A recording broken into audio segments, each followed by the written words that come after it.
Mohon tanya untuk kholwat yang tepat itu waktunya kapan?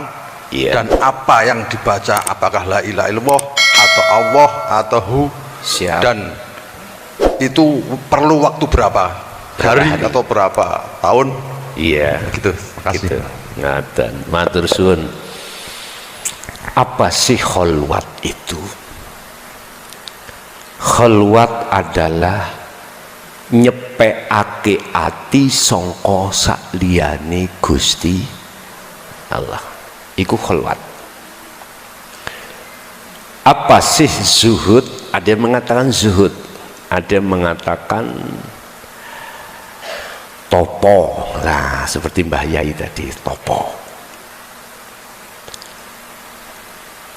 Ruhaniyah, tinggalkan keramaian urusan dunia ruhaniyah. Kalau mengacu pada surah Al-Insan ayat 25, kita boleh berkholwat di tengah kerjaan,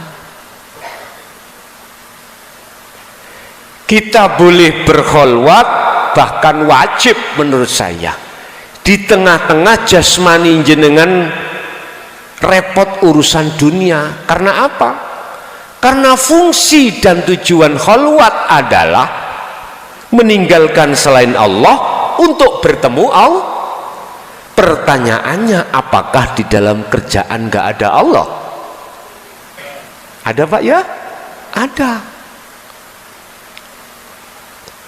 Kalau mengacu pada surah Al-Insan 25, maka repotok koyo opo jasmani ini dengan urusan makhluk, tetap rohania wajib kholwat.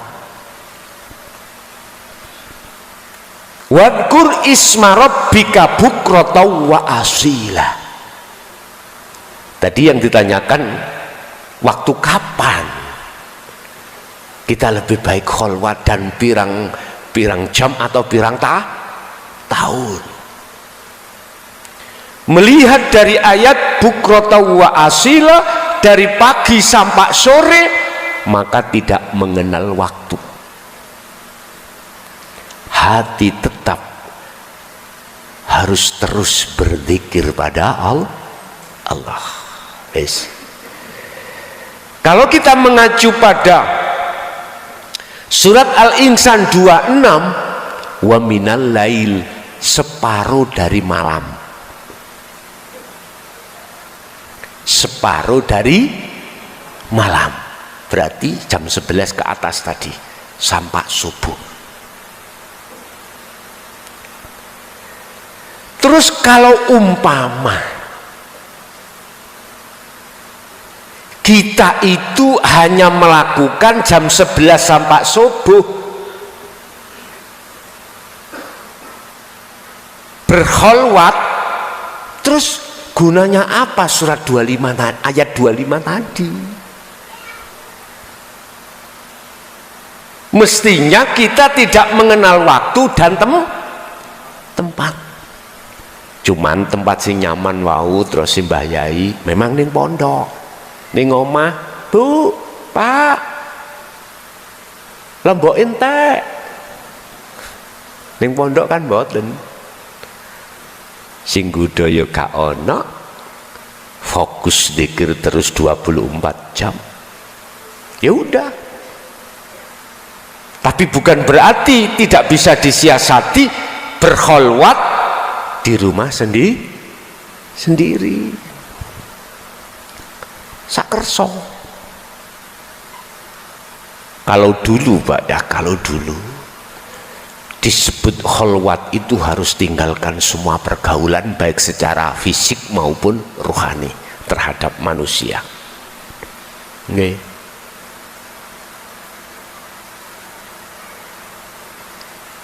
Abah iku punya murid namanya Gus Komari, daerah Kediri, kok daerah Jombang niku lho, Ngoro, Junggo. Dulu itu beliau itu berkholwat itu tinggalkan keluarga, Pak. Dia di Kali Konto, Kediri ada namanya Kali Konto, di situ terus. Tapi beliau sudah almarhum. Jadi tinggalkan semuanya pergaulan-pergaulan itu. Sudah tidak komunikasi terhadap orang, baik istri atau saudara, sudah enggak. Diem aja. Karena fokus hatinya terus berzikir, biar tidak ada yang mengganggu. Jadi di sungai terus. Sungai. Nyapa nih sungai? Ya senang sungai.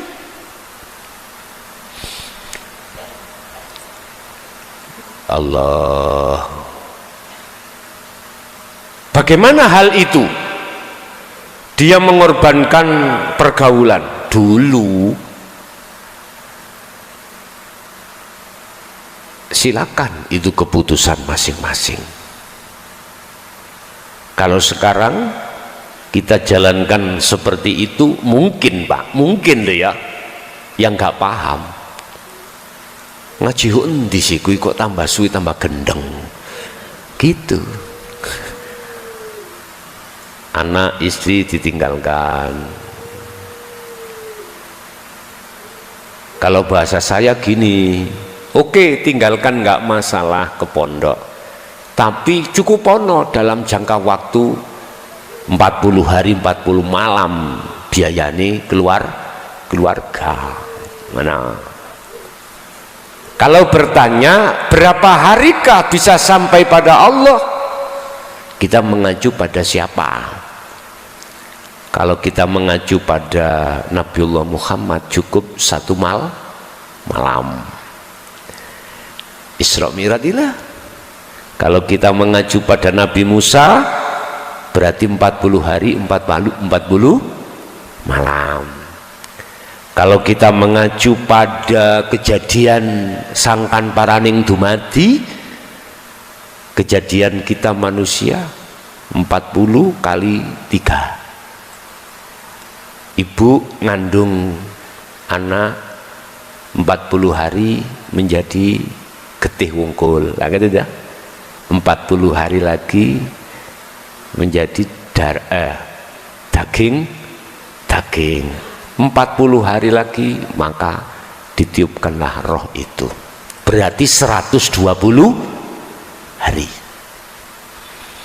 Saya kalau kasih deadline Pak hanya 40 hari Pak, 40 malam. Urusan Allah nanti mengusulkan sampai pada Allah di hari keberapa, urusannya Allah. Saya kasih deadline waktu itu barometer kebiasaan. Tapi ya itu, Anda harus konsekuensi dengan apa petunjuk di dalam Al-Quran tentang zikir tersebut. Tapi tetap dikembalikan pada Allah.